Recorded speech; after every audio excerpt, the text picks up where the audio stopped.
And we're back. Today we're playing Dungeons and Dragons First Edition, the long-awaited solo play. Now, why has it been so long awaited? Well, it's taken me a while to get through these books. I've read them a couple times. The Player's Handbook and the DM's Guide I've read twice.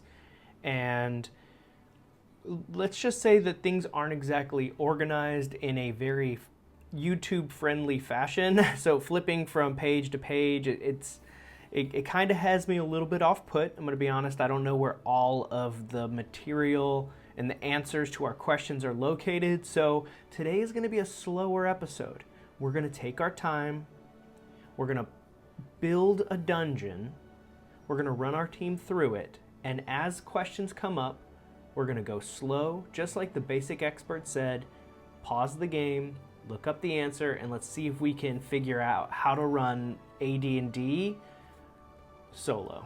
Now, there's definitely a way to do it because Gary put a whole section in the back on how to run solo. It's just, I'm not the most proficient with the book yet, so be patient with me. Leave messages in the comment section if you know the answer to the questions and I get it wrong somehow. So, let's get started by getting to know our team a little bit. We have Torg, the level 1 half-orc fighter. Yeah, we're using some of the races. Usually don't do that, usually human-centric, but we're going to try mess around with some of this stuff. He does have a 16 strength whenever he becomes an orc. You guys did see me roll up these stats in episode 0, which is in this playlist. Let's see. Yeah, so we got Frontline, we got Torg. In the back, we got Fasamir, the magic user. He got the best stats. He was like the last guy we rolled, and he got 2 17s. Massive. The charisma is going to be huge whenever we're trying to negotiate with monsters. He also has plenty of languages. And he prepared sleep. We've got Nimble Pete, the thief. He got the dex bonus too because we went with elf. So he was at 15, and then this bumped him up with the elf bonus. Very cool. And so we have Nimble Pete. He's resistant to sleep and charm. That could come in handy later. And then we have Earl Doom. Earl Doom. If you know, you know. The cleric. Not great stats on Earl. He was one of the throwaway stats, but he does have enough wisdom to get a bonus spell. So he prepared Cure Light Wounds twice, just in case anybody drops and we have to save them. All right, so we have our 4 heroes. I went ahead and rolled a patron for these guys. This patron, let's see if I can find it. The patron's name is Pierre. He is an old, unkempt magic user. He's really interested in history. He's a little modest, but he's morose and ponderous. And he's not a big liar, but he is jealous of something. So what I decided to do whenever I have a bunch of retainers here, maybe we can use these guys. They're level 0 henchmen. Maybe we can use them. I don't know. We'll see. He's going to give us a quest to go down into the sewers. He's looking for a book that was stolen from him. Now, maybe he's a little covetous, so he wants you to steal a book. Yeah, let's do that. He wants you to steal a history book. That's it. That's cool. And so my team is going to go down into the sewers, and some intelligent entity is going to have a history book that Pierre wants. And so that's my quest today. Now, I'm going to roll up a number. Let's do 2d12. I'm going to roll up a number of rooms that are going to be available to us in this dungeon. So we have 14 rooms in this dungeon. Or maybe 14 rooms on level 1. Level 1 will have 14 rooms. Now, that's a little different than what I normally do, capping the number of rooms. But I say, let's keep it contained, and then we can either go to another place on the hex map that we'll build and have another dungeon, or maybe you just move on to level 2 at that point. So we'll see how it all plays out as we're building the dungeon, but 14 rooms on level 1 to cap it for now. So let's get started. We are in a small, humble town. We haven't built it yet. I wanted to get straight into the adventure. We can make episode 2 about building up the town and the surrounding areas. Let's open our book, the Dungeon Master's Guide, the ancient texts, to page 169. I already had it tabbed. And we're going to roll a d6, and then we can just re-roll a 5. Oh, sorry, we'll just re-roll a 6 if that comes up. Let's see. How about this? Let's make sure that we're not moving that around. 4. Okay, it's a little rectangle shape. All right, cool. It's going to be a lot of up and down. Which book's on top? Which book's on bottom? Okay, so we'll just kind of go here to the middle, and it's a 3 by 5. So we've got 1, 2, 3, 1, 2, 3, 4, 5. Each of these squares is 10 feet or 1 inch of movement inside the dungeon. We have a bunch of doors. It looks like 5 doors in total.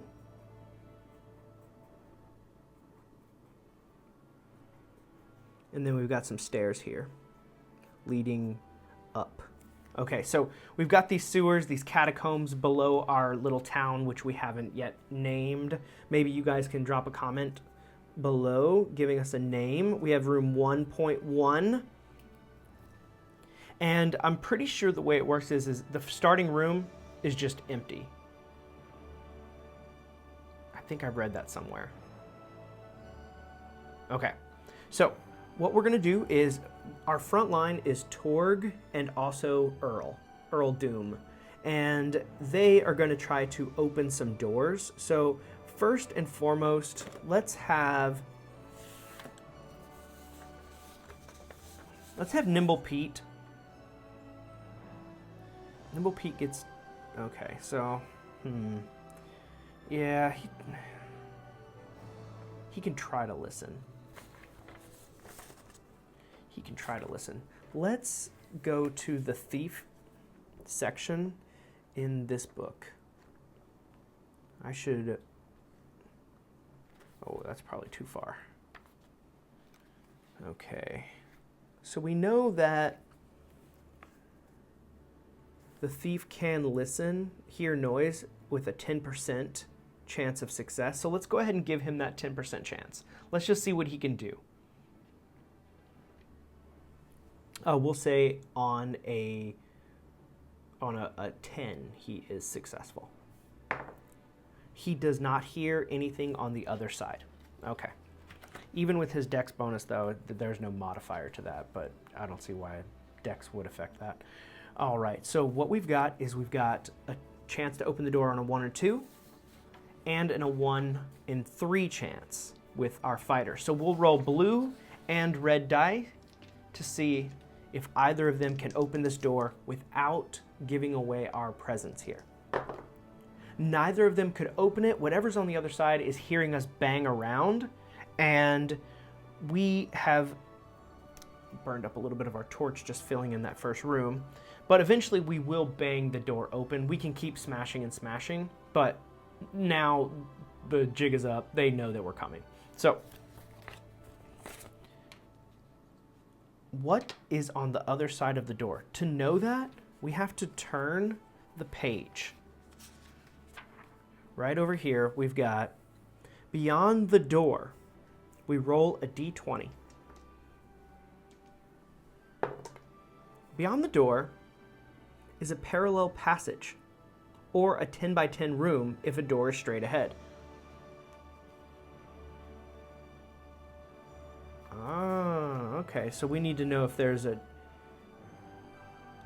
door first, right? In a little 10 by 10 room.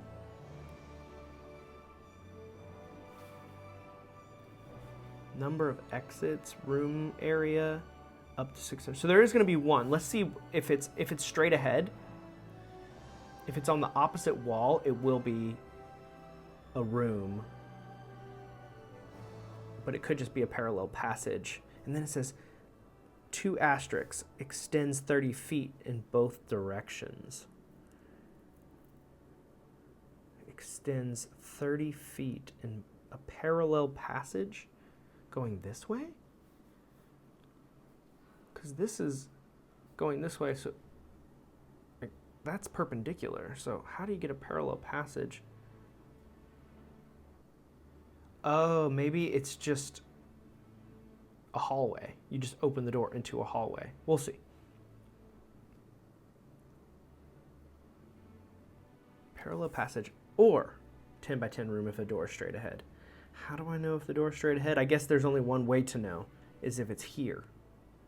So I just roll a d20. Man, I've already hit my first stumbling block, but it does say there is a door on the opposite wall. So how about this? We just have a little 10 by 10 room here. But this is room number 2. We've already hit room number 2. It's a tight little space. But I think we're already at the point where we need to know what's in the room. So sure, let's just roll a d20. 11. A monster.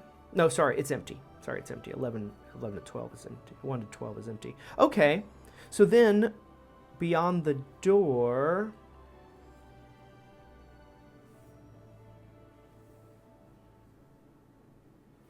There is a way for us to know what happens on the other side of the door. Oh, the exit location, the direction of the exit. This is the one I'm looking for. Table 5E. Okay, so let's roll a d20. It tells us 11. It goes straight ahead. Okay. So there's just like a little nook right here. And then we're going to roll on the periodic check. We've got... Our guys are pretty slow moving. They can go... I think they go... Oh, man, they have chain armor. What does that put them on their encumbrance? I think it's 9.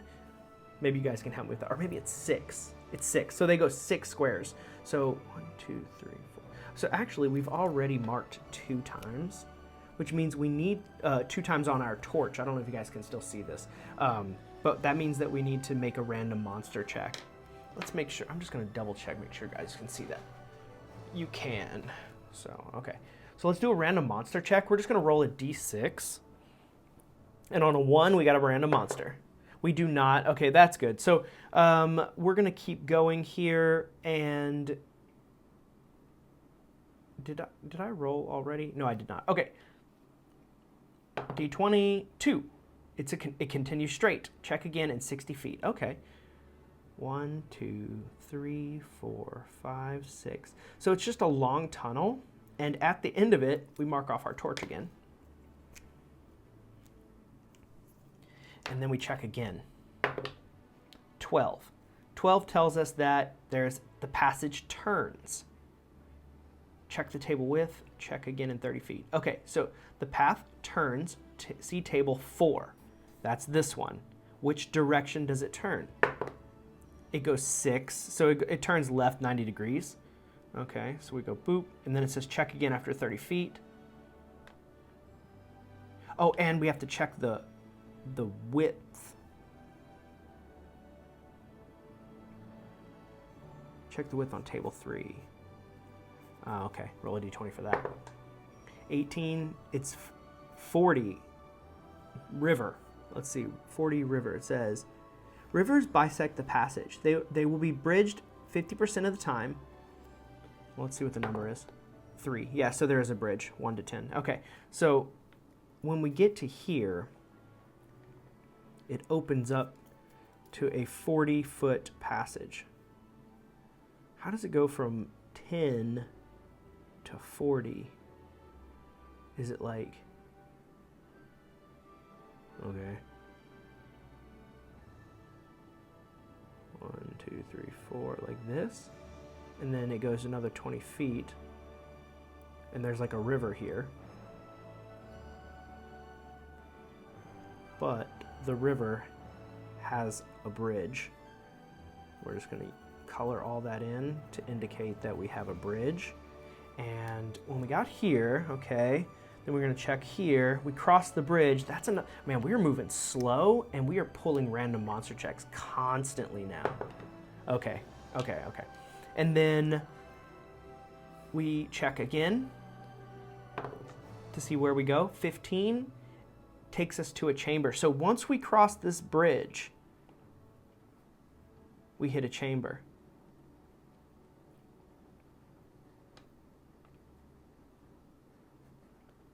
All right, now the chamber, actually we don't even need to put the walls in yet because this could just be part of like passing over the bridge. Okay, so let's see, what size is the chamber?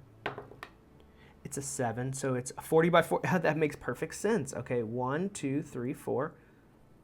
We've hit a chamber. Now, this is 1,600 square feet. And on this chart over here, this is up to 1,600. Check once per 10 feet for secret doors, or over 1,600. Why are we rolling here if the number's already predetermined?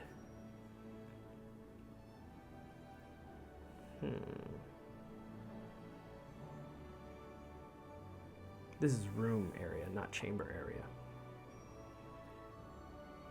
Let's see. Chambers and rooms and shapes. Okay, roll for a shape, size, and exits. We got the shape. We got the size. And then exits are over here, number of exits. Let's just roll for it. D20. 20 says there are 1 door. Door in chamber, passage in a room. Okay, so we do have 1 door. And let's see, where is it located? 18 says it's on the same wall as when we entered, which we crossed over a bridge to get here. So I think we might need to re-roll that one, just because it doesn't really make sense. 17 is on the right wall. So if we're coming in here, that means the right wall here. We have a door. Okay. And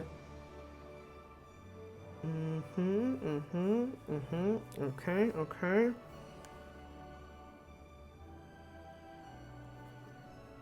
Let's roll on the chamber or room contents with the D20. A 10 gives us another empty room. I mean, the majority of these rooms are just going to be empty. That is what it is. Okay.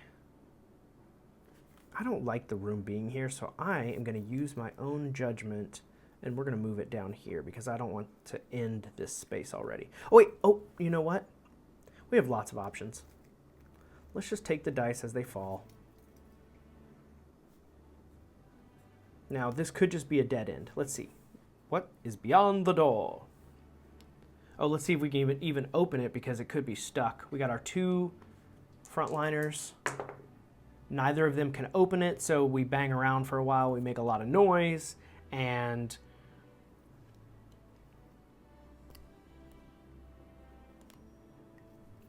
whatever, if there is even a tiny room on the other side, they know that we're there. Let's roll beyond the door.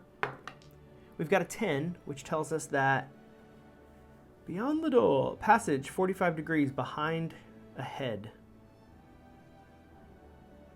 Well, it can turn 45 degrees, but it's just going to go, like, into the wall.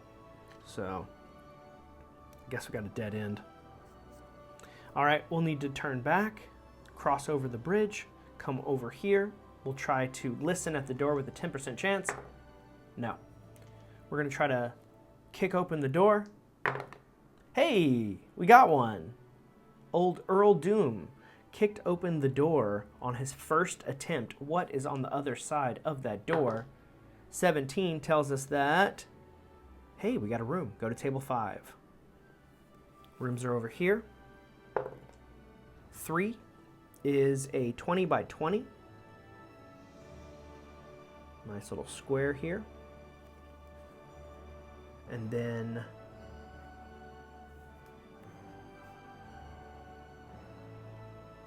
oh, this might be for rooms of unusual size. That's what that is. Okay, so we're going to roll a d20.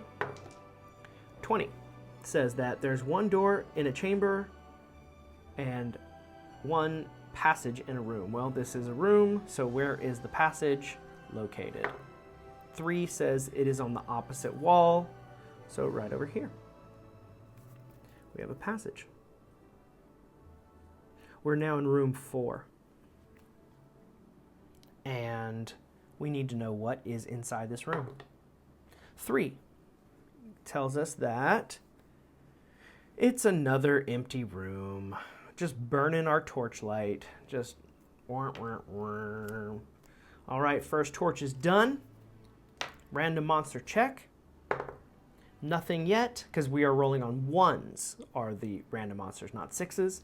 We're going to keep on this passage, so we roll periodic check for table 1. It gives us the 9, which says there's a side passage. Table 3. It's a side passage, 40 foot wide.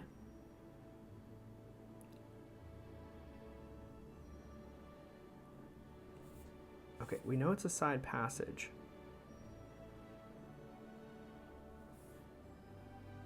Oh, over here. Okay. Oh, okay, here we go. Passage width. These are special passages over there. Okay, so there wasn't even a river here, but it does. It's fine.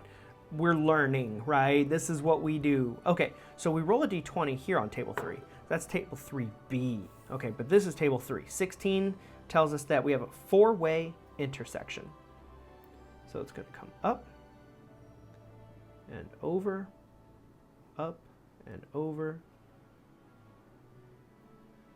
And we check again in 30 feet, which is 1, 2, 3. So once we get here, we have to check again. But we have to explore 1, 2, 3, 4, 5. We're not quite there yet. We're walking around. We're going to follow the path to the left. Oh, we don't know how big the passage width is. Let's roll. 11 says that it is 10 feet. Okay, so we accidentally wrote this correctly. We're going to follow this path over. We're going to periodic check.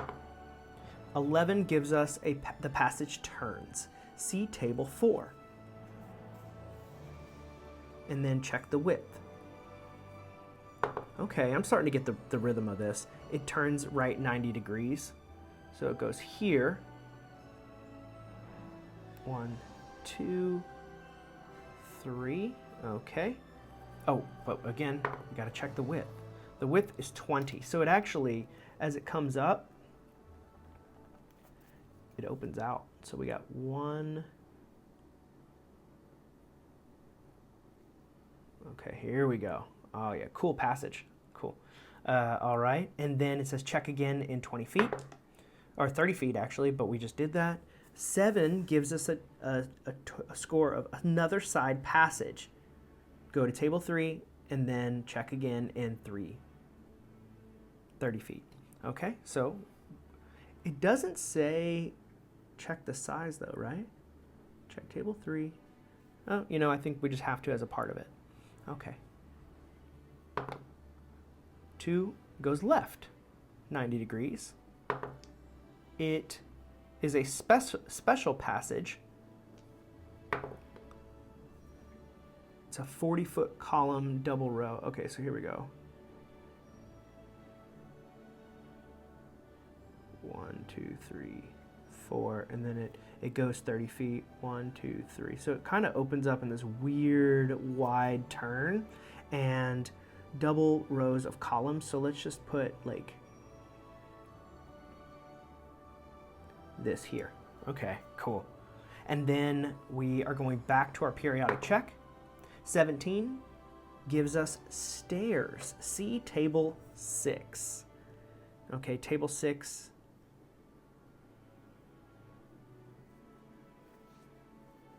This says table 6. Oh, that's table 4. Table 6.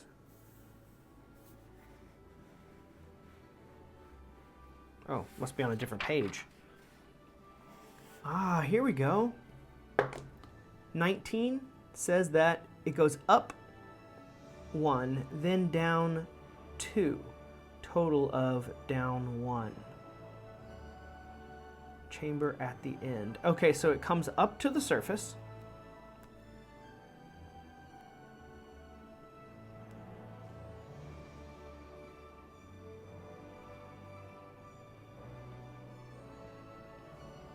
it goes up, boop, boop, boop, boop, and then it goes down again. So we have like a nice little flat space, and then it's going to go down, doot, doot, doot.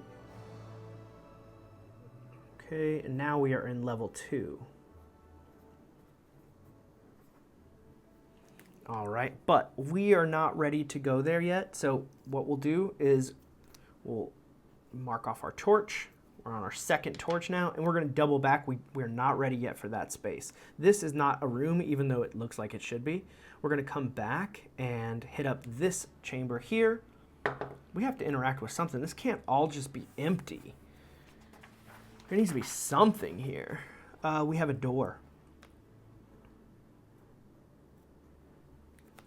Okay, what is beyond the door? We roll a d20 on table 2. We have a natural 20. It's a chamber. Go to table 5. Always check width of the passage on table 3. Always check width of passage on table 3. Maybe there needs to be a passage right here. It can't just be directly connect to the door. I'm not sure. Not sure. Okay, well, let's just roll on table 5. We have a room. It's a 6 room, so it's a square 30 by 30.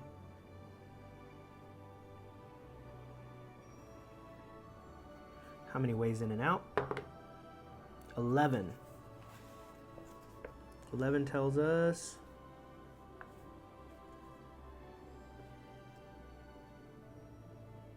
why are there multiple? Oh, wait, hold on. Why are there multiple 1 through 3, 4 through 6, 7? Is this the number for chamber and this the number for room? I'm guessing that's what it is. Okay. There's one. There's one way out of this room. Where is it located? I think I figured it out, but I might be wrong. Please tell me in the comment section. On the left wall, we've got a door here. And this is room number 1. Room number 2, room number 3, room number 4, room number 5. 1.5. Okay. Now we're going to see what is in this room. We're going to roll a d20. 17 tells us that we have a monster and treasure. Okay. All of our patience is paying off. Guys, I hope you stuck with me. I know it's been a little slow and grindy as I figure this out, but we finally have some kind of interaction. Monster only. Oh, sorry. This is a monster with treasure. So that's monster and treasure. See table VG. VJ. VG. Oh, we do the treasure first. Okay. Let's go ahead and...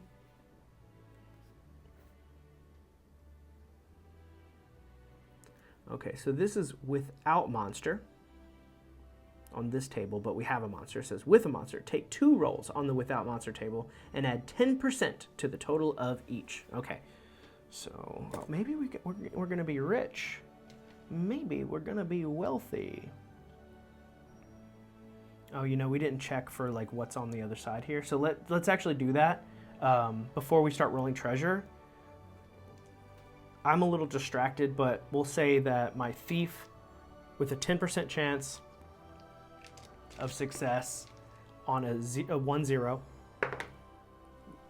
he doesn't know if anything's back there.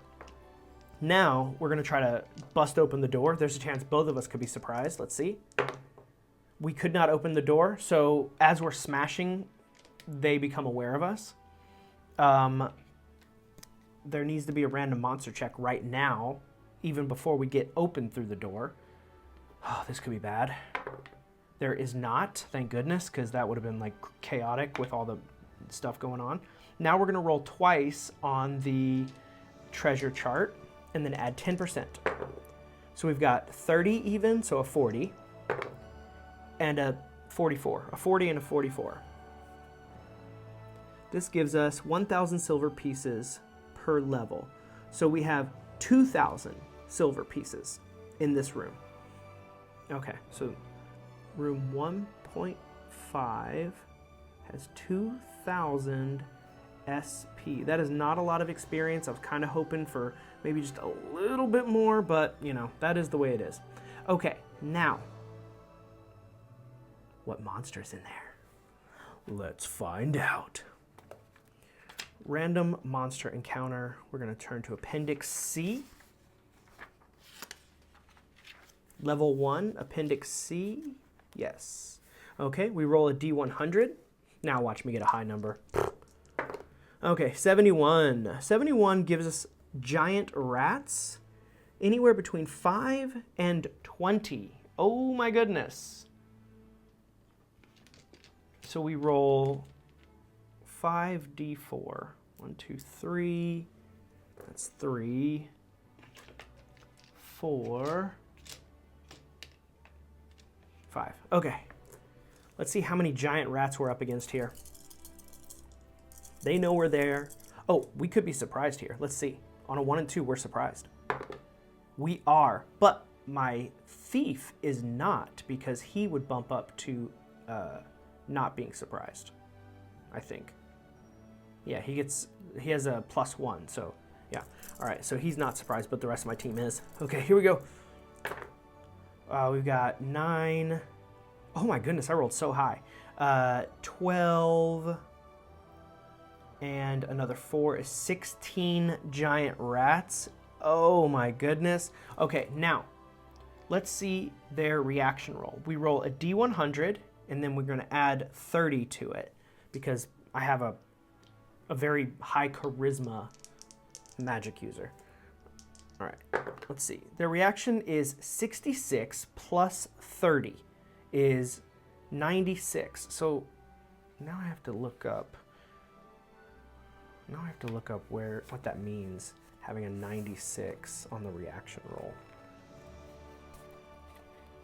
I think I wrote down monster reactions on page 63. I think it's of the DMG. I wrote down some notes of things I need to look for. All right.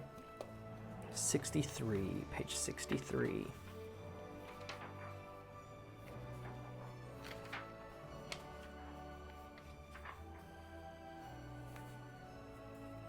'63 gives us uncertain, but 55% towards positive. Positive in this scenario would be they flee from us because they see humans and they're scared of the lights and the steel. So if we roll a 55 or under on this check, they're gonna just run away from our like scary presence.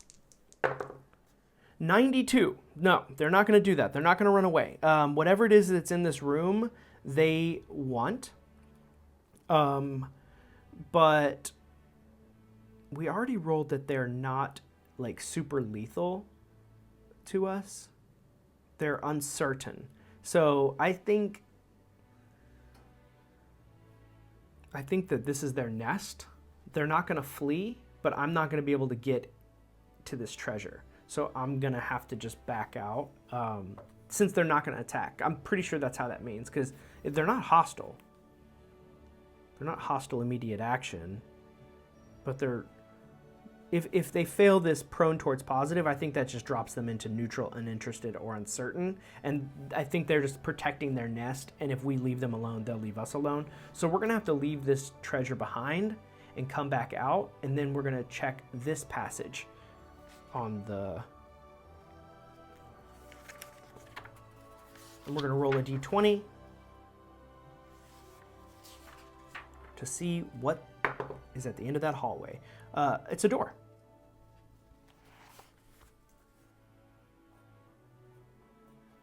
All right, let's listen at the door. We don't hear anything. Let's roll to see if we can open the door. We can. Our fighter, Torg, opens the door. What's on the other side of the door? 13 tells us that beyond the door, 13 is a room. Okay, so we're back to a room. Now this is going to be room 1.6. and it is 40 by 40. So we've got 1, 2. Okay, so we've got a 40 by 40 room. It's a big room. All right, roll a d20 for how many exits. 3 tells us that there are 2 exits. The first exit is on the left wall. There's 2 on the left wall.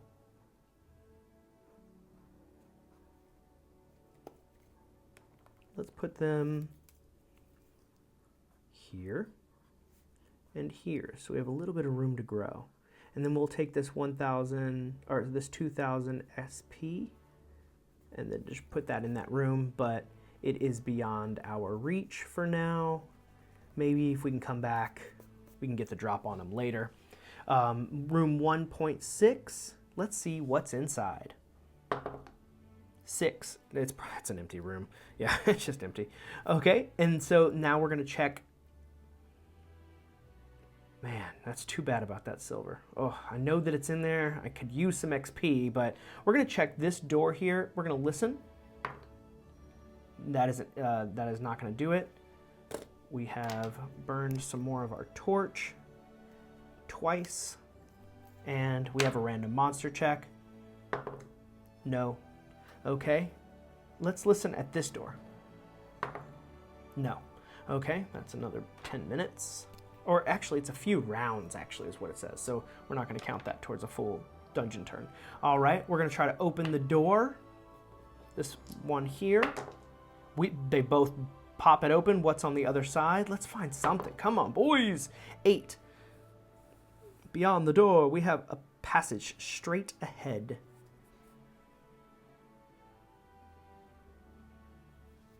How big is this passage? This is a side passage.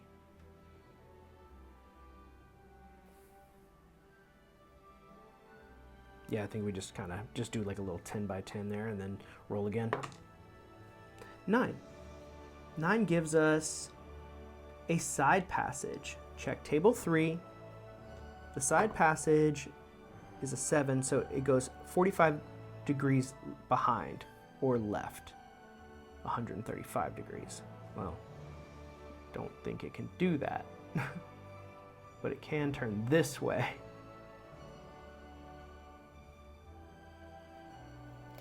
Yeah, it can turn that way.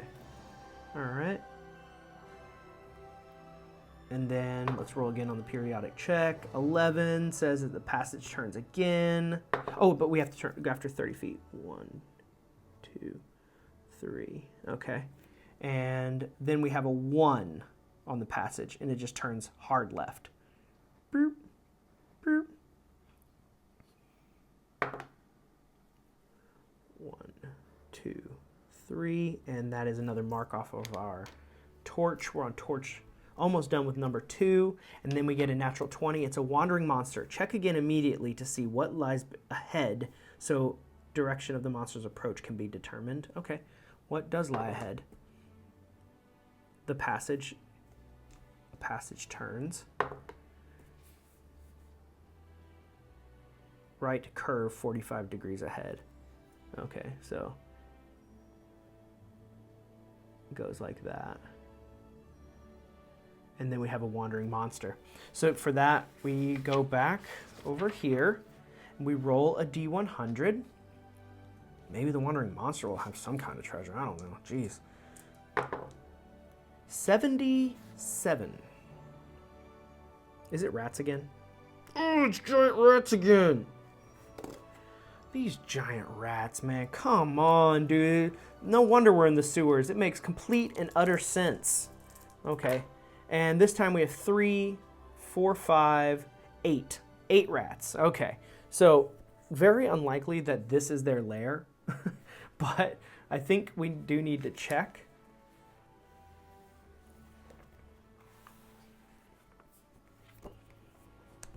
Rats. I think it's probably under rats, not giant, right?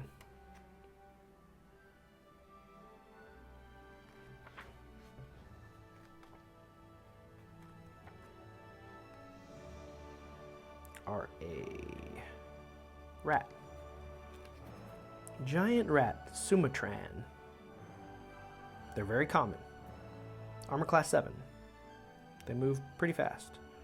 Hit die, 1 to 4 hit points. Okay, percentage in lair, 10%. So let's roll for that first room. No, how about this hallway? Oh no, that's a wander. It can't be in this. Okay, so we haven't even found their lair yet. So maybe we can go back to this space later and see if they're still in there. They might not be. Let's see. They have 1 attack. They do 1 to 3 damage. They do have disease, magic resistance, semi-intelligent. I say we just put them to sleep if we can. Rats, all sorts are common, and the giant Sumatran sort are a plague in the many places such as crypts and dungeons. Their burrows, honeycomb, mini graveyard, where they seek to cheat ghouls of their prizes by tunneling into newly interred corpses. Any creature bitten by a giant rat has a 5% chance per wound inflicted of contracting a serious disease. If such infection is indicated, the victim is diseased unless a saving throw versus poison is successful. Giant rats will avoid attacking strong parties unless commanded to fight by such creatures as were-rats or vampires. They are fearful of fire and flee from it. Okay, so I'm pretty sure we can just scare them away. Pretty sure we can just scare them away right here. All right, are we surprised? We roll, how about the white die is that? And then they will be the red one. We are surprised. They are not, but we have fire. They're not going to fight us. It already says that they're going to run away. We have exposed flames.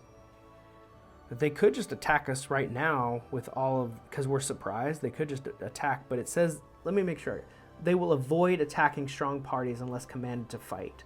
Okay, I mean, we're big. They're little. I don't know. Because the thing is they're going to get their surprise rounds. A few. They might just be able to kill us. Yeah. We'll say that they're going to attack because they have surprise. And if they can't do it in the last round of surprise, if they can't kill somebody in the last round of surprise, they'll flee. So we're going to go to turn 5, and there were 8 of them.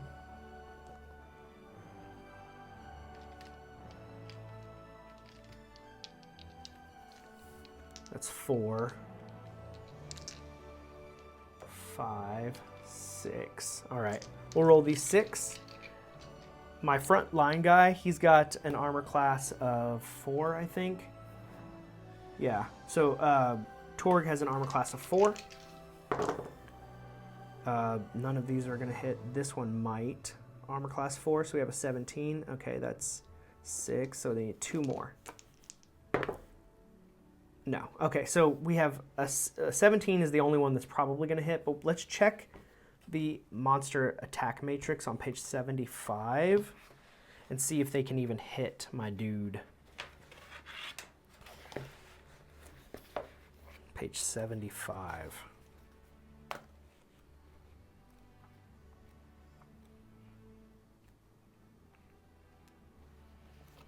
AC 4. This is the monster. This is the monster attack matrix, and they're over here up to 1 minus 1. So to hit an AC 4, they need a 17. So we actually do have 1 hit. 1 hit. Okay. And so it's going to do a D3 of damage, I think is what we decided. 1 to 3 damage. Okay. So 1 point of damage, and then there's a 5% chance on a natural 1. No disease infection. Okay, so Torg takes 1 point of damage in the first round. That puts him at 8. I'm gonna say 8. I'm just gonna put that right here. Okay, and then then that drops to turn number 4. Okay, and they're gonna attack again.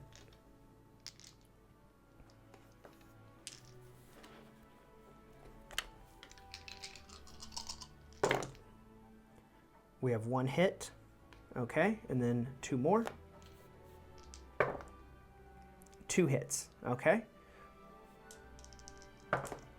That's 2 points and 2 points. So a total of 4 more points off his life. He's at 4 hit points. Okay, and on a natural 1, no.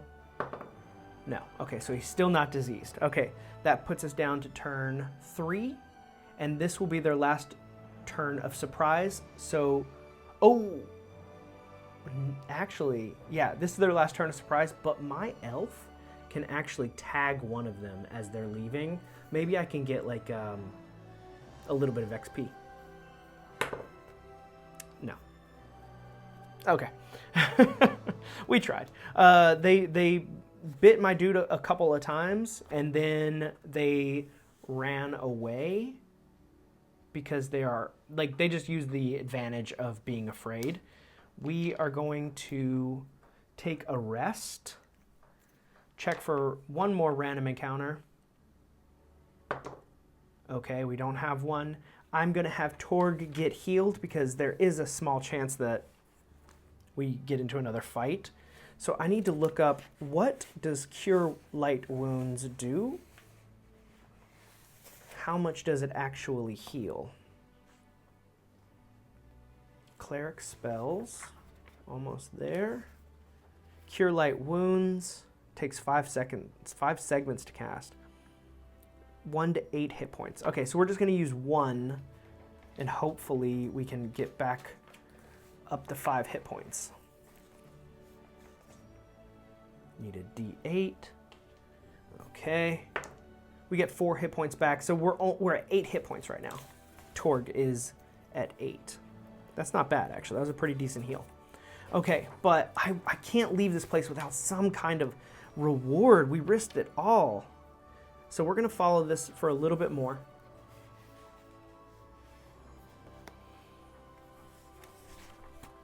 We're just going to go for a little bit longer.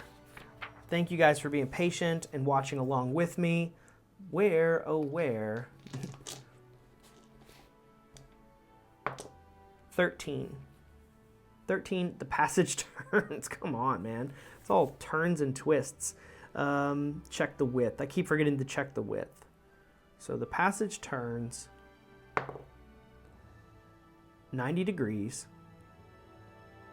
to the right, and the width is 16 is 20. Okay, so it goes 90 degrees to the right, and it goes 20. Yeah, 1, 2, 3. All right, the path is wide open now. 3 tells us that there is a door. It must be a door right here. Okay, what's beyond the door? Beyond the door is a parallel passage. Or a 10-foot room if the door is straight ahead. Well, the door is straight ahead, so we have a 10-foot room. And this is actually chamber 1.7, this tiny little room. Okay, and what's inside?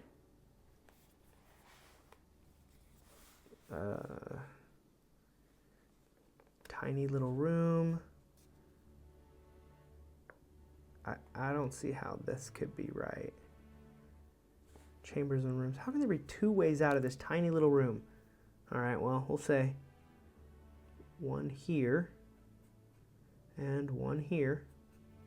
All right, now, what is in the room? That is VF. 15. It's a monster with treasure. Okay. Hopefully it's not a bunch of rats again, like 20 freaking rats.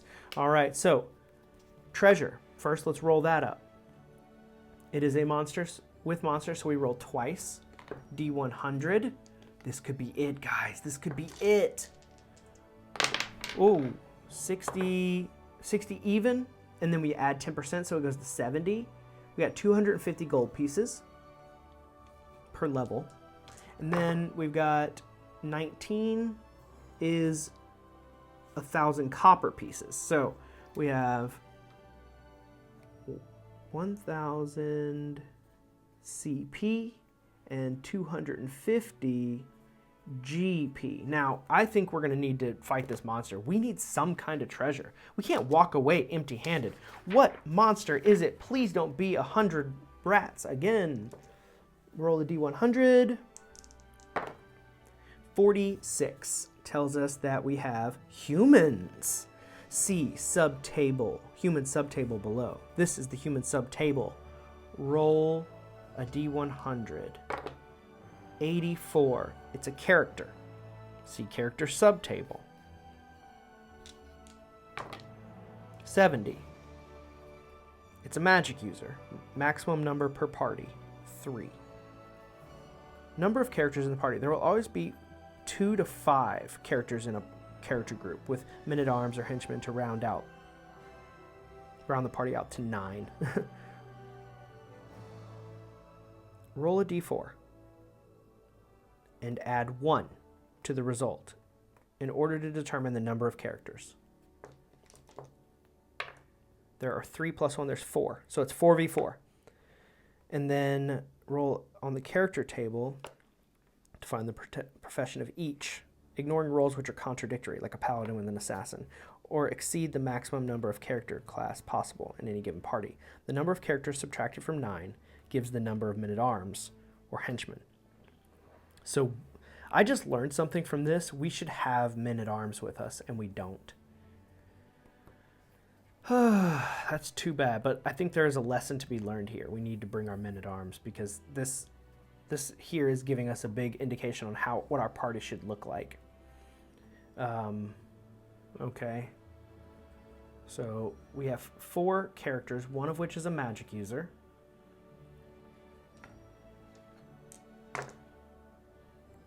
One is a thief. One is a fighter, magic user, fighter, thief, and ranger. 56. Oh, no, sorry. 2 fighters. 56. Yeah. 2 fighters, a thief, and a magic user. And then 5 men-at-arms. Okay, so this isn't looking great for us. It says the level of each character will be equal to that of the level of the dungeon, or the level of monster, whichever is greater, through the 4th. Thereafter, okay, so we have a bunch of level 1 dudes. Okay, and so what needs to happen now is we need to determine if they're surprised or if we're surprised. So we're going to be the white, they're going to be the red. Hey, we got the drop on them. We can cast sleep. But I don't know how sleep works. I have to look that up. This could be our chance right here, right now. And I bet you these guys, let's see. Sleep. If we can get them on this will be our cash out for the day. Sleep. We need magic user spells, cleric, druid. Okay, magic user. Here we go. Sleep. Well, we're definitely going to catch them in this space because it's not a lot of room. It only takes 1 segment to cast. So it's up to 1. We roll 4d4, and that's how many people we get. They're surprised. We have them. They have 1 round of surprise. Oh, that's right. It's only 1 round of surprise. Two rounds of surprise. 2, because there's a 1. Yeah, okay. I got it. Okay, so we get 2 free rounds, basically, to do stuff. So what we're going to do is we're going to cast sleep initially and see if we can get everybody. If we can, then we will just coup de grace them the next round. Let's just see what happens. Let's see what happens. Okay. We get 2, 4, 6, 7, 8, 9. That's exactly the number we need. Okay, so in the first round, we put them to sleep, and then I have 3 people who can kill 3 of them. Oh, but we have like a bunch of rounds. Yeah, we just finish them off. Yeah. How many rounds does it last? They awaken. The area effect. Slapping or wounding will.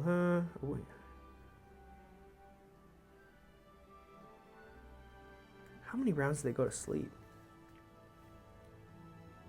Duration is 5 rounds per level. So 5 rounds. We have more than enough rounds to coup de grace them, get the XP for killing 9 low-level dudes, and then we get 250 gold. Or do we even need to kill them? We didn't check their alignment. We didn't check any of that stuff. Let's see. If they are a 1 or 2, they're lawful, and we'll let them live. They are lawful, so now we're going to take their treasure. We're not going to kill them. We're just going to take all their gear and stuff, and then we're going to leave. We have plenty of time to get out and head back around. Yeah, we're going to call it there. Guys, hey, that was actually pretty fun. It worked out there at the end. We know there's some silver in here. We're going to come back for that. But for the most part, that was pretty fun. We now have a rival adventuring party who we robbed blind. We got all their gear. We got their treasure, and we let them live because they're lawful. But we need to take the stuff because we were charged with getting down there and finding the things that we were looking for. So they had no business being down there. We had to do what we had to do to get our treasure. If you liked it, like and subscribe. If you didn't, hey, thanks for watching this long. I appreciate you guys. All right, bye-bye.